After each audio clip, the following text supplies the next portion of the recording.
सुप्रभात बच्चों, आज हम पढ़ेंगे हिंदी फर्स्ट और पार्ट 10 बहादुर धोबी। इसमें पर बताया गया है कि जीवन में कभी कभी ऐसा हो जाता है कि हम जिसके बारे में बच्चों सोच भी नहीं सकते। और इसमें बताया गया है कि एक गरीब आदमी है जो उसके साथ असलियत में होता है उस चीज़ को देख के तो वो डर गया था, मगर लोगों को दिखाकर क्या कर रहा था, वो अपनी घबराहट को छुपाकर अपने आप को साहसी दिखा रहा था। ठीक है, साहसी दिखा रहा था और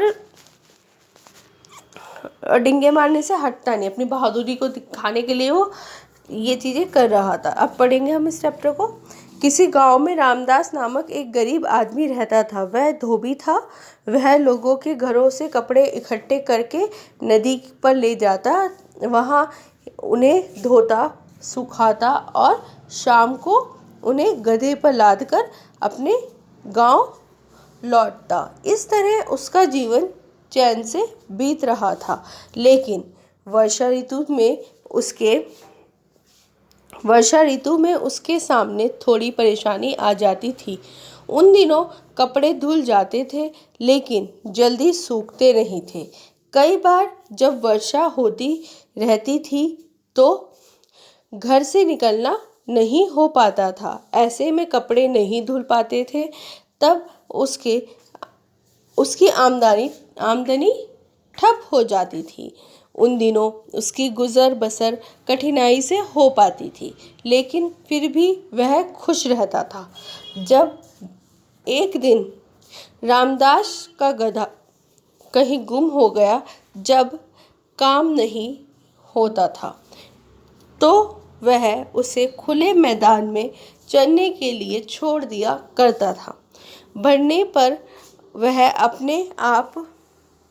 भरने पर वह अपने आप घर लौट आता था।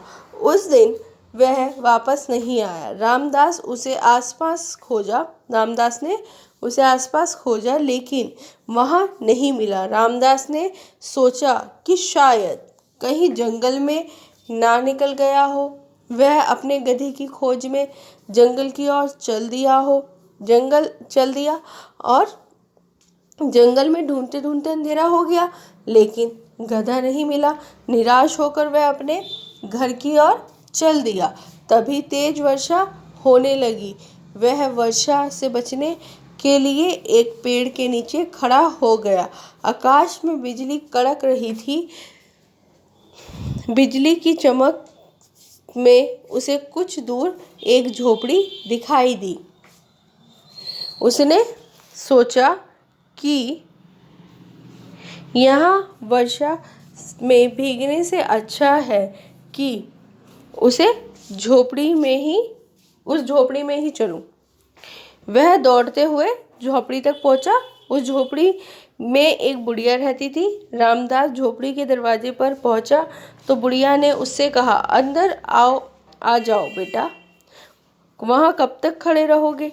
लगता है आज सारी रात पानी पड़ेगा। रामदास झोपड़ी के अंदर जाकर बैठ गया। बुढ़िया ने पूछा, इस समय कहाँ से आ रहे हो बेटा? रामदास बोला, अम्मा, मैं अपने गांव से आ रहा हूँ। मेरा गधा कहीं चला गया है, मैं उसी को खोजता फिर रहा हूँ। बुढ़िया बोली, मिल जाएगा, यही कहीं जंगल में घूम रहा होगा। लेकिन बेटा, जंगल में हिंसक जानवर बहुत हैं, किसी ने उसका शिकार कर लिया तो बुरा होगा। रामदास ने कहा, ऐसा ना कहो अम्मा, मैं तो बर्बाद हो जाऊंगा। लेकिन अम्मा, क्या तुम्हें यहाँ डर नहीं लगता? यहाँ तो आसपास जंगली जानवर घूमते हैं। उसी समय एक चीता बिजली की चमक से डरकर, बादलों की गड़गड़ाहट से डरकर उधर आया और वहाँ वर्षा से बचने के लिए झोपड़ी के बाहर छप्पर में खड़ा हो गया। बुढ़िया बोली, बेटा, शेर या चीते से डर नहीं लगता, पर टपके से डर लगता है। चीते ने बुढ़िया की बात सुनी तो वह चौंका और वह सोचने लगा कि यह बुढ़िया शेर या चीते से नहीं डरती पर टपके से डरती है। ये टपका क्या भला है?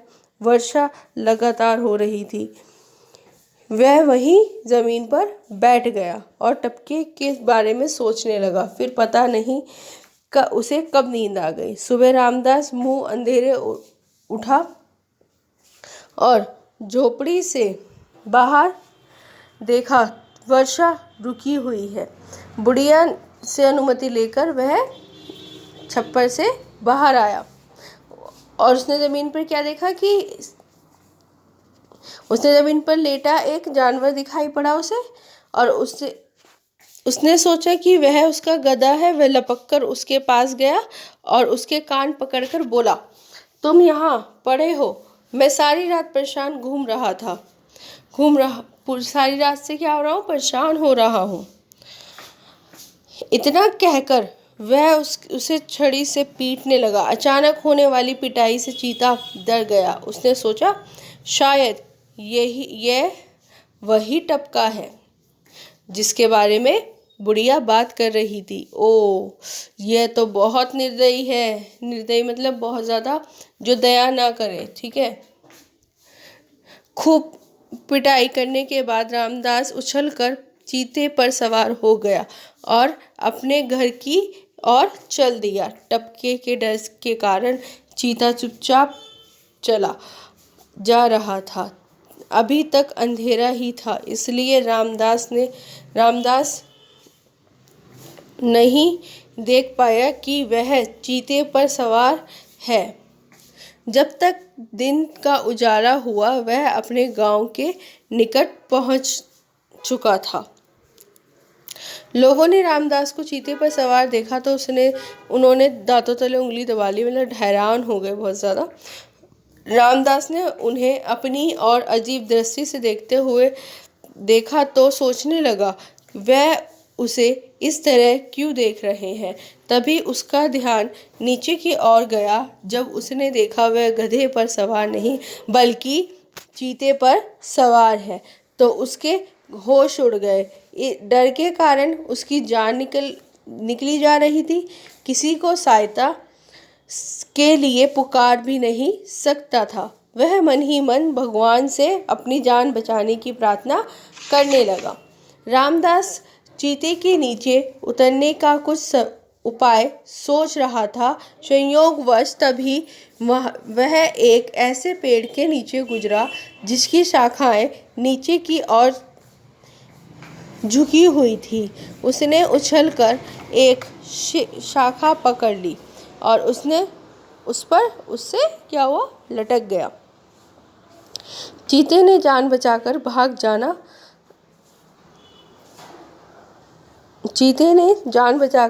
जाना चाहिए। फिर तो वह तीर की तरह वहां से भागा।